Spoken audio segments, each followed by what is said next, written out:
안녕하세요. 거북이의 별책 부록의 거북이입니다. 여러분은 자신의 숨은 잠재력을 찾으셨나요? 우리 모두에겐 숨은 잠재력이 있어요. 언제든 그 잠재력이 발현될 수 있죠. 위대함은 되게 타고나는 것이지 길러지는 게 아니라는 믿음이 널리 퍼져 있는데요. 그래서 우리는 어릴 때 학교에서도 학업 성취도가 우수한 학생, 타고난 운동선수들, 음악 신동들을 많이 찬양해요. 그런데 신동이 아니어도 대단한 성과를 낼 수 있습니다. 내가 특별한 재능이 있지 않아도, 마이너스 상태에 있어도 언제든 나의 재능에 대한 포텐이 터질 수 있다는 거예요. 어떻게 터지냐고요?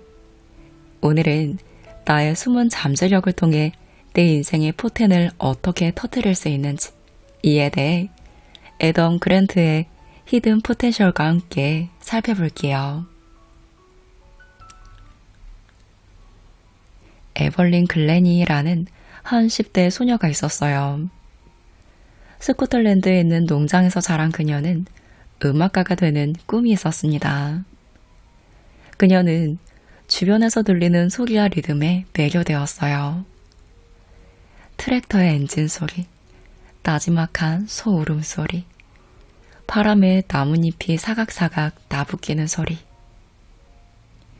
4년 동안 타악기 기술을 연마하고 피아노 연습에 몇 년을 더 투자한 끝에 글래니는 마침내 자신이 준비가 됐다고 느꼈습니다. 그래서 그녀는 영국 최고의 명문으로 꼽히는 음악원에 응시했어요. 왕립 음악원은 최고 중에서도 최고만 합격시켰습니다. 오디션을 보러 런던에 도착한 글래니에게 자신의 기량을 펼칠 20분이 주어졌어요. 그녀는 윌리엄 텔 서곡에서 팀파니를, 다른 작품들에서 작은 북과 실로폰을 연주했고 피아노로 모차르트 소나타를 연주합니다. 하지만 왕립음악원은 그녀를 합격시켜주지 않았습니다. 여러 전문가 심사위원들은 그녀의 역량이 부족하다며 우려를 표했어요. 결국 그들은 그녀가 직업음악가로서 성공할 가능성이 없다고 결론 내렸습니다. 그런데 흥미로운 사실은 그 일이 있은 지 10년이 채 지나지 않아 글래니는 세계 최초로 타악기 독주자가 되었다는 거예요. 글래니는 워낙 재능이 뛰어나서 홀로 세계 순회 공연을 하면 한 해에 100차례 연주회가 모두 매진되었습니다. 왕립음악원은 글래니가 역량이 부족하다는 판단을 내렸는데 이는 사실 잘못 내린 판단은 아니었어요. 엄밀히 말하면 그녀는 음악 청감이 없었습니다. 전혀 듣지를 못했어요. 세계 최초이자 최고의 타악기 독주자는 심각한 청각 장애가 있었습니다. 글래니의 귀는 8살 때부터 서서히 안 들리기 시작했어요. 12살이 될 무렵 그녀에게 말을 걸면 그녀는 가까스로 소리를 감지할 수 있을 정도였죠. 청각학자는 그녀에게 퇴행성 신경이라는 진단을 내렸고 앞으로 음악 연주가는 불가능하다고 말했습니다. 모두가 다 안 된다고 말했어요. 극복해야 할 난관이 너무 높았고 극복하려면 갈 길이 너무 멀었죠. 심각한 난청이면 음악을 터득하기가 아주 어렵습니다. 하지만 글래니는 끝없이 길고 지루한 시간을 음계를 익히는 데 쏟아 부었습니다. 그런데 글래니는 연습 시간을 전혀 지루하다고 느끼지 않았어요. 왜냐? 그녀의 곁에는 론 포브스라는 학교 타악기 선생님이 있었는데요. 이분은 그녀에게 지루한 연습을 시키지 않았어요.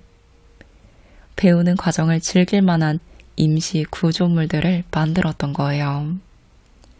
글래니가 어떻게 소리를 감지하는지 파악해서 음기와 서로 연관 짓는 방법을 온몸으로 직접 터득하게 만듭니다. 글래니는 강습을 시작할 때 소리를 감지하는 도전을 즐겼습니다. 그녀가 실력이 늘자 푸브스는 마치 비디오 게임에서 수준을 한 단계 높이듯 간격을 좁혀서 미세한 차이까지 느끼게 하도록 강습을 합니다. 새롭게 도전할 난간들을 던져주고 그녀의 열정을 북돋아 주었어요. 바흐의 이 작품 알지? 작은 북으로 이 작품을 연주할 수 있겠어?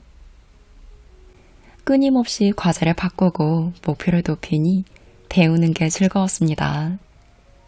글래니는 말해요. 재미와 힘든 일이 별개였던 적이 없었어요. 저는 마치 스펀지 같았죠.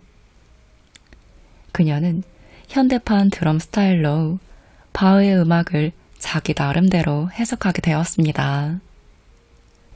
우리가 지닌 기량을 개발하려면 오랜 시간 동안 지루하고 따분한 연습을 견뎌내야 한다고 많이들 말하는데요. 하지만 숨은 잠재력을 끌어내는 최고의 방법은 지루한 일상을 견뎌내기보다 일상적인 반복을 일상적인 즐거움의 원천으로 전환하는 방법입니다. 이게 오늘 컨텐츠의 핵심 포인트라고 할 수 있는데요. 어떤 분야에서든 전문가가 되고 싶으면 타고난, 뛰어난 재능만으로는 충분하지 않습니다. 내재적 역량을 타고난 사람은 아무도 없다는 거예요. 결국은 연습을 해야 기량을 터득하게 되는데요. 그렇다고 오래도록 붙잡고만 있는다고 그 기량이 높아지냐? 아닙니다. 자기 일에 집착하는 사람들은 장시간 일하지만 동료들보다 업무 수행 성과가 전혀 낮다거나 훌륭하지 않다는 걸 보여주는 연구 결과도 있습니다. 오히려 그런 사람들은 신체적, 감정적으로 지칠 가능성이 훨씬 크죠. 계획적인 연습은 무료하고 심신을 소진할 위험에 처하기 쉽습니다. 그럼 어떻게 내 기량을 높이고 내 안의 잠재력을 끄집어내느냐? 결과를 성취해야 한다는 압박감을 느끼기보다는 그 과정에서 즐거움을 느끼면 성과를 월등히 높일 수 있습니다. 이것을 조화로운 열정이라고 부르는데요. 공부해야 해, 연습해야 해 등 의무감의 망령에 사로잡혀 연습하지 않는 거예요. 공부하고 싶어, 연습하는 게 신나 등 하고 싶다는 느낌에 이끌리죠. 그러면 흐름을 찾기가 훨씬 쉬워집니다. 몰입하면 세상이 사라지고 악기와 자신이 하나가 되는 거예요.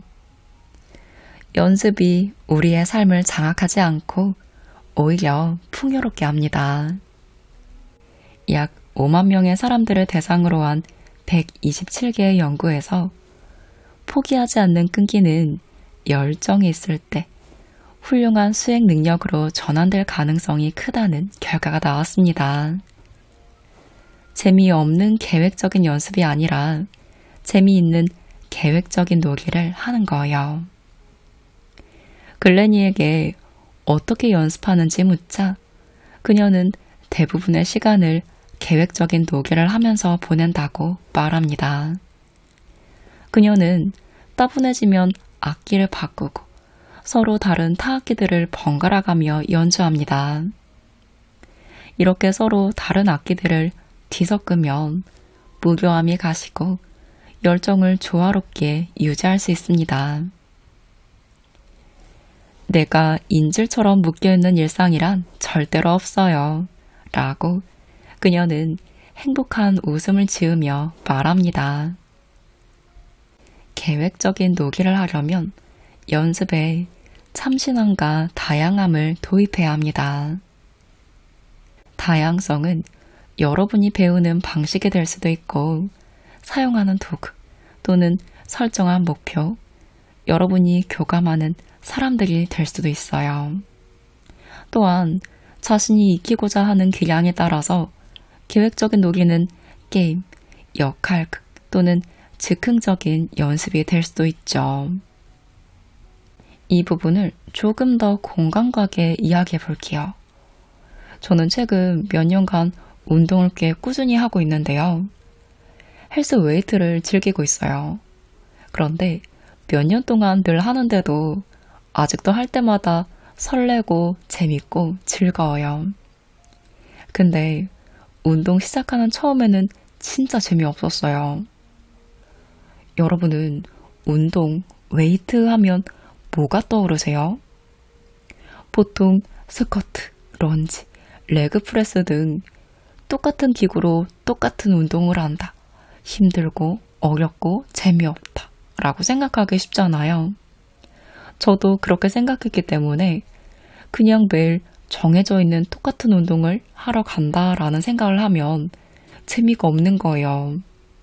그래서 마음을 바꿔먹었어요. 해야 한다, 하러 가야만 한다가 아니라 어떻게 하면 재미있게 운동을 할 수 있을까를 생각해서 좀 폭넓게 다양한 자세로 웨이트를 하기 시작한 거예요. 런지를 할 때도 각도를 좀 다양하게 해보고 레그 프레스도 정형화된 두 발로 미는 것뿐만 아니라 한 발씩도 해보고 각도도 바꿔보고 누구나 보편적으로 알고 있는 정해진 방법만이 아니라 조금씩 변형을 해보는 거죠. 같은 자세여도 굳이 다른 기구에서도 해보고 그랬더니 근육도 더 세세하게 느껴지고 훨씬 잘 먹는 거예요. 자극도 다양하게 느낄 수 있고요.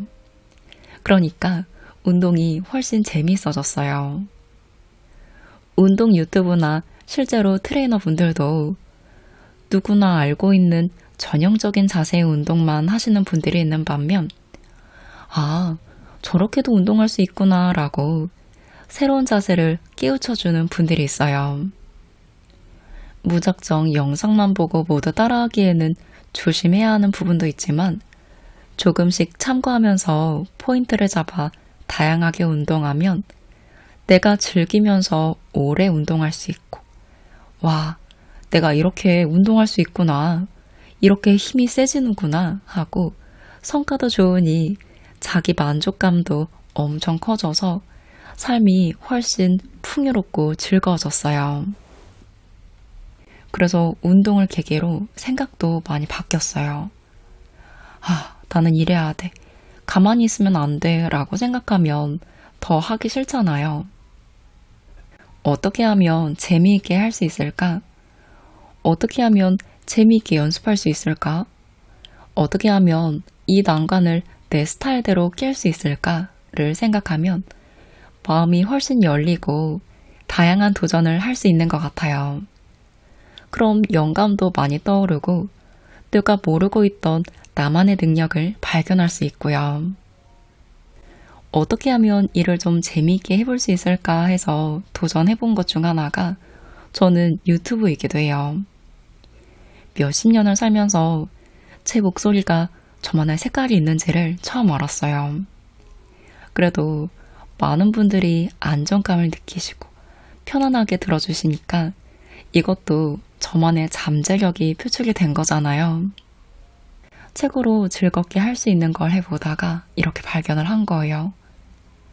사이토 히토리 역시 모든 걸 즐겁게 하며 살면 그게 어떻게든 성과가 난다고 말하죠. 여러분도 관점을 한번 바꿔보시면 어떨까요? 일을 해야 돼.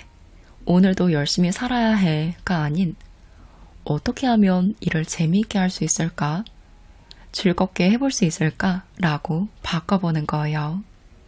그러면 어느새 하고 싶다라는 생각이 드는 영감이 떠오를 거예요. 그걸 실행하는 게 나만의 숨은 잠재력을 깨우는 내 인생의 포텐이 터지는 시작이 됩니다.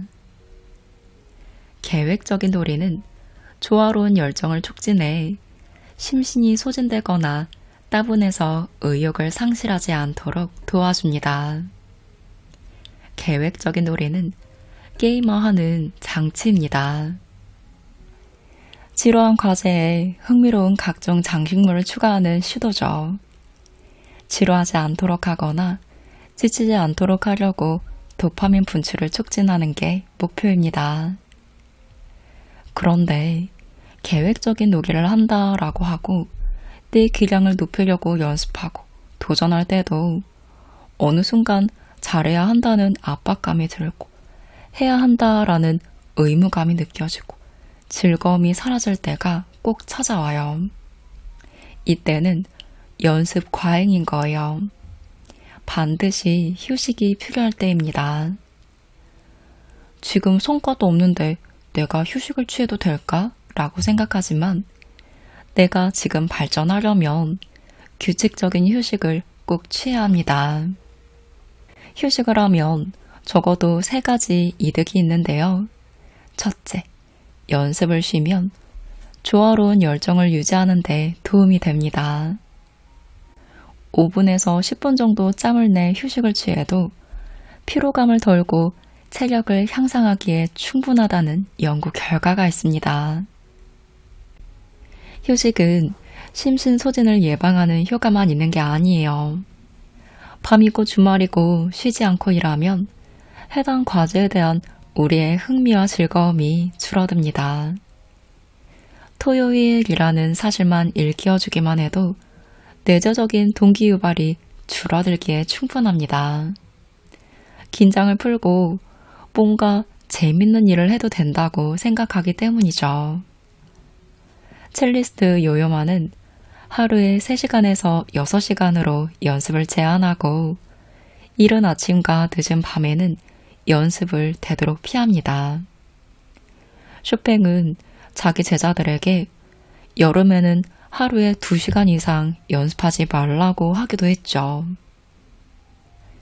둘째, 휴식을 취하면 새로운 아이디어가 떠오릅니다. 필자의 연구에 따르면 휴식을 취할 경우 과제에 대한 조화로운 열정이 느껴져 창의력이 촉진됩니다. 과제에 대한 흥미를 유지하면 과제가 계속 무의식 속에 잠재되어 있어 그 과제를 새로운 틀로 바라보는 방법을 창출하고 뜻밖의 방식으로 문제를 해결할 가능성이 아주 커진다고 해요. 규칙적으로 운동하거나 산책을 하면 더욱 큰 도움이 됩니다. 셋째, 휴식을 하면 배움에 깊이가 생깁니다. 한 실험에서 학생들이 뭔가를 배운 후 10분 휴식을 취했더니 배운 내용에 대한 기억이 10%에서 30% 개선되었습니다. 뇌졸중의 환자와 알츠하이머 병 환자들의 경우 기억력이 훨씬 더 개선되었다고 해요. 정보를 접한 지 24시간이 지나면 정보는 우리 기억에서 희미해지기 시작하는데요. 망각의 곡선을 타고 미끄러지는 셈이죠. 연습 사이에 휴식을 취하는 식으로 시간 간격을 두고 연습을 반복하면 망각의 함정을 피할 수 있습니다.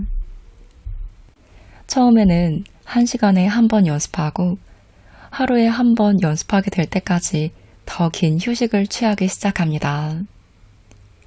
강박증이 생기면 휴식을 취할 때 진전이 멈춘다고 여기게 돼요. 우리는 멈추지 않고 지칠 때까지 자신을 밀어붙이죠. 이것이 뭔가를 이루기 위해, 탁월함에 도달하기 위해 치러야 할 대가라고 여기기도 하는데요.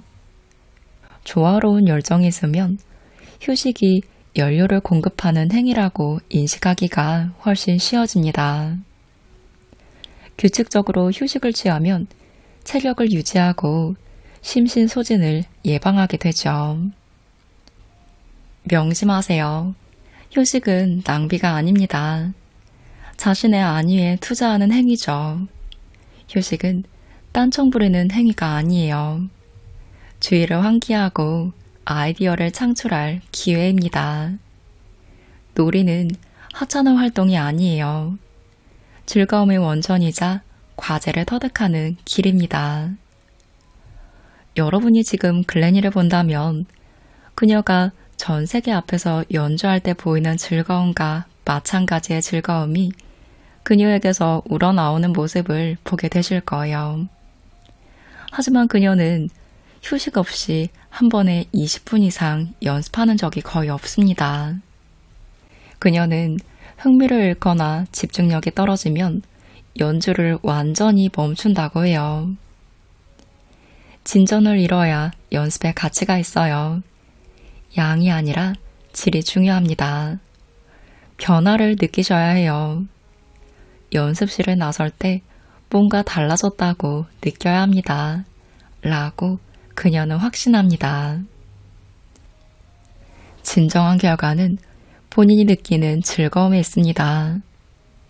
우리는 잠재력을 가늠할 때 출발점, 즉 바로 눈앞에 보이는 능력에만 집중하는 치명적 오류를 쉽게 범하는데요. 타고난 재능에 집착하는 세상에서 우리는 가장 전도 유망한 이들은 첫눈에 두드러지는 이들이라고 넘겨짚습니다. 하지만 성취도가 높은 이들이 어릴 때 보이는 재능은 천차만별입니다. 아주 어렸을 때 보인 재능만으로 사람을 평가한다면 많은 사람들의 잠재력은 빛을 보지 못하고 묻히게 됩니다. 출발점을 토대로 종착점을 예측하기란 불가능합니다. 적절한 기회와 배우고자 하는 동기가 부여되면 누구든 대단한 성취를 이룰 기량을 지니게 됩니다. 잠재력은 출발점이 아니라 얼마나 멀리까지 가느냐입니다. 따라서 출발점보다는 얼마나 먼 거리를 이동했는지에 좀 더 초점을 둘 필요가 있습니다. 신동으로 혜성처럼 나타나 세상을 휩쓰는 모차르트 같은 사람이 있는 반면 우리 주변엔 서서히 부상하는 대기만성형 바하 같은 사람이 훨씬 더 많다는 거예요.